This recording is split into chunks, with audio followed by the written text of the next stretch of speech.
Hello there, hope you're doing well. Just wanted to make a quick guide for the new floor 12 in Spiral Abyss.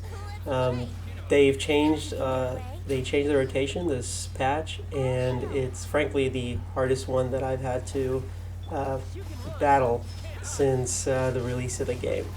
So starting off with Chamber 1, it's with these samurai. The main thing to watch out for is they're immune to Venti CC. So a lot of you, if you have Venti like I do in this team, just know that he cannot lift them up into the air with his ultimate. You can, however, freeze them, which is what you're seeing in this video. Ganyu team is one of my main teams, and freeze works very well on these samurai. These two samurai here at the end of the chamber, they have their HP is linked in the sense that if you kill one and take too long to kill the other one regenerates to about half HP. So the trick is you want to kill them at roughly the same time, and freeze kind of helps you clump them together, like you're seeing Child do here. So I was able to finish off one and the other. Chamber 1 isn't super challenging to do on time. If you can beat, like, you definitely need to be able to beat Chamber 1 with relative ease, otherwise you're going to have a tough time with the rest of the floors. So the second half, I'd say Venti does work on these mobs. It's just that I wanted Venti for the first half this run with my Ganyu. So I use these standard D-loop team here. Nothing really fancy. I opted with Zhongli instead of Kazuha, mainly for his shield. I just found like it's just comforting to use Zhongli. Kazuha is good too if you have him, and Sucrose works as well. So this chamber, it's not much to really say. Sure, all of you have faced these mobs in the overworld, and shouldn't have too much trouble dealing with them. Yeah, if you have Venti or Sucrose, Kazuha, any of the Animo characters can suck them up. But you'll see in this floor, you don't really need to have them. Although it is cutting, because I didn't have CC to group them up, it cut the timer pretty close. Keep in mind, this was also my first attempt on this floor, so anything you see here, this is by no means like perfect gameplay. If you see me mess up, it's because I haven't tried this over and over again.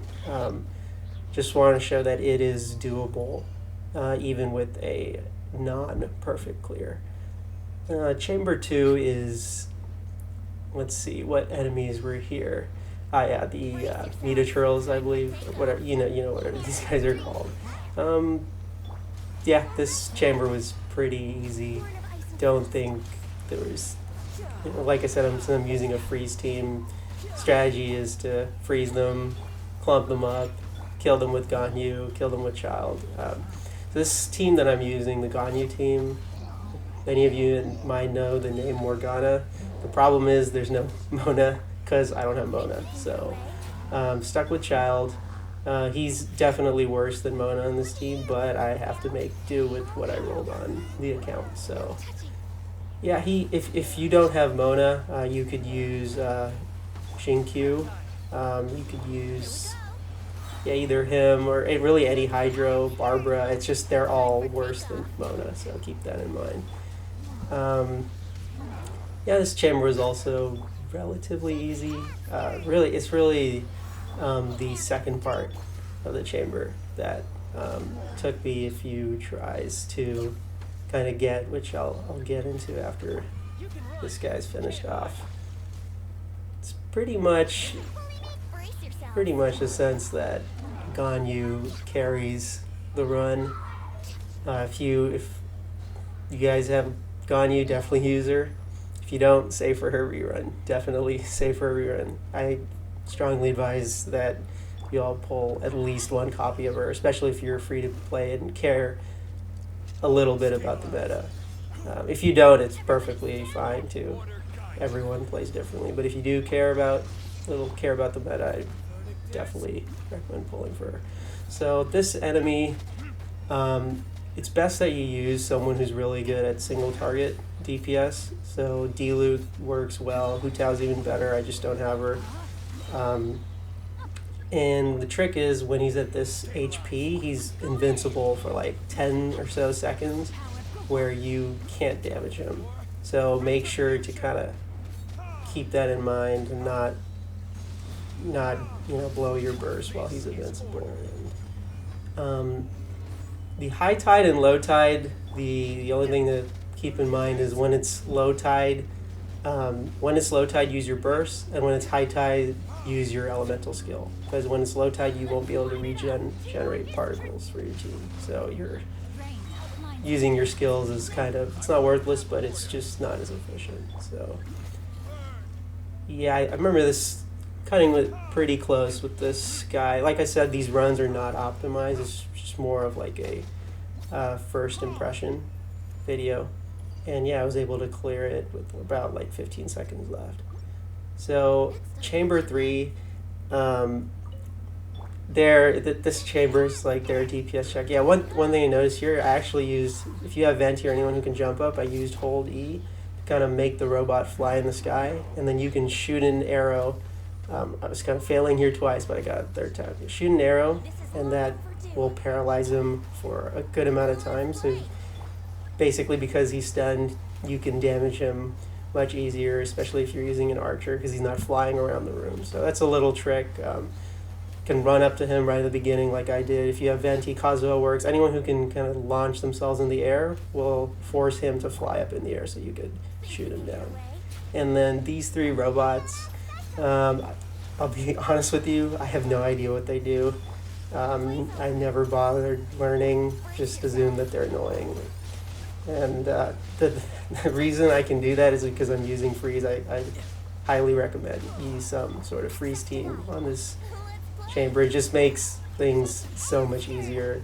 Like you can ignore their mechanics because they can't do anything when they're frozen, so it doesn't matter. And although freeze doesn't directly boost your reaction damage, it does increase your DPS because if they're frozen, they can't move, they can't attack. And that means you're probably going to land in a lot more hits because you're not spending your time dodging like half of the time. So this chamber, I was able to clear it. Nothing really to say. I believe the second half was more or less the same. And yeah, keep in mind all my 5 stars are Constellation 0, except Child is Constellation 1. And there is no need for you all, if you have Child, to get him to Constellation 1. So it's completely unnecessary constellation. And I'll get into the builds near the end of the video. But yeah, I would say main theme for floor 12 to keep in mind is keep your single target unit, your best single target main DPS, keep them on the second half, because that, I don't know how to say his name, the samurai, the big samurai swords boss, world boss, he's like, in my opinion, he's like the biggest pain in the ass for this rotation of Spiral Abyss. So if you can deal with him and learn his moves and invincibility phases, you can. The rest of the chamber is easier compared to him. And yeah, these robots, just pretty much, you just killed them. Like I said, I wish I could tell you what they do, but I have no idea. So you kind of just, and frankly, you don't really need to learn unless it's like really, you really struggling. Like actually, I was pretty close here, but yeah, I was able to finish the job. Alright, so for the build, I have a level 90 Ganyu with the prototype Crescent. Amos bow is obviously better if you have it, and almost any other 5-star bow is pretty much better. Crescent, I have it at rank 5 because I've been playing the game pretty much since launch. So when you play long enough, eventually you'll get prototypes. It's about a 15% drop chance per weekly boss. So you should be able to get it eventually. Of course, it comes down to luck, but it is a nice free-to-play option. Artifacts, I have the Blizzard Strayer set. So with the builds, honestly, the biggest thing after having the copies of the good characters for the Abyss is having good artifacts. That's also another RNG thing where you're gonna get some good pieces, you're gonna get some that are like mediocre, but the the main stat is like the main thing you want to focus on. The more you can invest in resin to the dungeon for the substats, the better. But mainly with Ganyu, you want go to the attributes here. You want no more than 25% crit for freeze team when you're using Blizzard Strayer.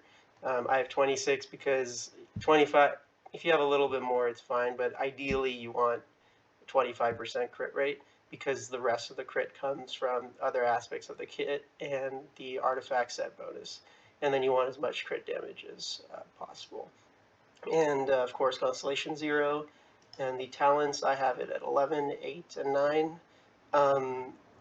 Again, I have 11 because that's the one useful thing about having Child on the team is he gives one more. +1 to everyone's normal attack multiplier. So, and I crowned it, so I'm able to get it to +11. Child, we have the pretty standard build. Refinement 1, Verzes and Hunts. There's a BP bow. Rust works. This honestly doesn't like any good 4-star bow will work. And then 2-piece Heart of Depth, or sorry, 4-piece Heart of Depth. And like I said earlier in the video, Mona is a better version of Child, but if you don't have Mona, then you got to make do with what you have on your account. Diana's the third member, and she's running a 4-piece Noblesse because you generally want, or you want to try to have one 4-piece Noblesse holder per team because it's a 20% attack boost for your entire team each time they cast their burst. And I run a full HP on all my main stat artifacts. I think it's the best stat for her because it scales her shield and her healing. You could run healing % bonus on her circlet here if you really need extra healing on her ult. But I prefer HP on all the main stats. And for her, you just want HP and energy recharge. You don't care about any other stat. Constellation 6 because, well, I'll say for free to play, it's harder. I am mostly a Vulcan and Battle Pass player. If you spend like that much money, you'll eventually get the 4 stars to C6. It will take some luck and then pulling on specific banners, but I honestly think that it's the 5 stars that kind of hold, that you need to plan for near the end of the game. And you don't even need Constellation 6, honestly. Like C1, like C2 helps, C6 helps, but it's not necessary by any means. And talents is just max her shield and healing as much as you can. Venti is also Constellation 0, artifacts, 4-piece VV, nothing special. I use Refinement 5 stringless, which I got very recently, very happy with that. Just got lucky with the standard banner pulls and finally got it to R5. So I think it's like his best 4-star weapon, and like even beats out some 5 stars. And these are the talent levels. Don't need them this high. I crowned it because I wanted to. It's no real reason. And then moving on to the Diluc team, I'm running Diluc, C0, 4-piece switch. And Wolf's Greystone, I got really lucky with this weapon and got 3 copies of it when I got lucky and unlucky. I got lucky because I got 3 copies of this within like 90 pulls on the Staff of Homa banner, which is really lucky. The unlucky part is I never got Staff of Homa. I wish the new pity system was introduced back then when I pulled on that banner, but it is what it is. If you don't have Wolf's Greystone, there are plenty of good options. The prototype Claymore is good. Serpent Spine, if you have the BP weapon, is very good too.